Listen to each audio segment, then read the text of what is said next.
Hey guys, what's up? I'm Trisha Hirschberger here at International CES, thanks to our friends over at CEA.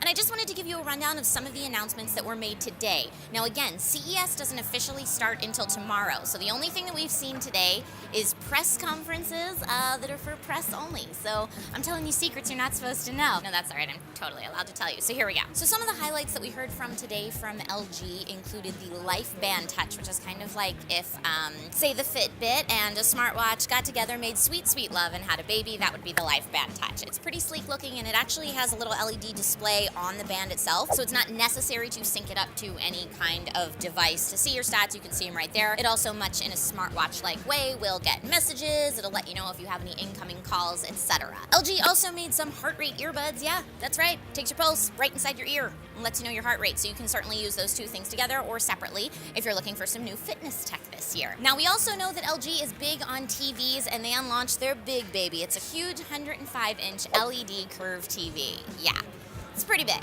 Not that size matters. Or does it?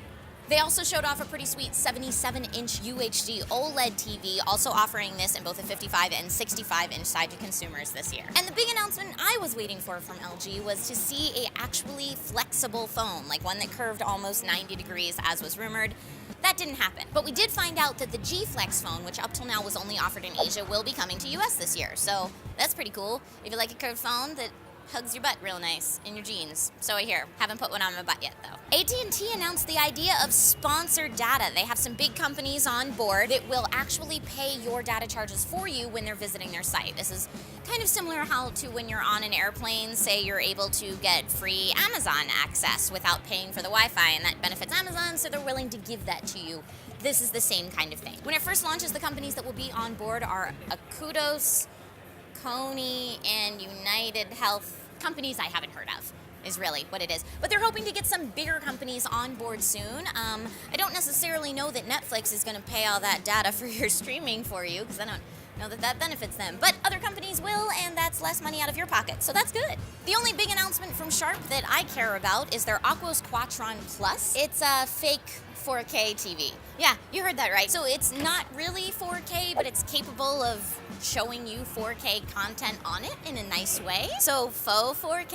And that being paired with the fact that Netflix is now filming its content in 4K, or some of its content in 4K, could make for a pretty cool viewing experience at maybe not a $13,000 price tag. Toshiba announced a brand new Chromebook, and as I'm a pretty big Chromebook fan, this seems like a pretty awesome Chromebook. It's 13.3 inches, it's only 3.3 pounds, and it's less than an inch thick. It's got 2 gigs of RAM and 16 gigs of SSD, which for a Chromebook is plenty, and the retail price is only $280. So if you're shopping Chromebooks and don't want to go all the way up to that Pixel, as sweet as it is for over a K, you can get this for a much lesser price point. It also comes free with 100 gigabytes of Google Drive space so that you can put all your stuff away there, and it's got over 9 hours of battery life. For $280, yes please. Big announcements from Dish are that they now have both a PS3 and a PS4 app, and their new Super Joey DVR can record up to 8 programs at the same time. And if you watch so much TV that you need 8 programs at the same time DVR, that might be a problem that you should get checked out. So if you're looking for actual TV hardware that has the smart functionality built in, but a little bit better than smart TVs,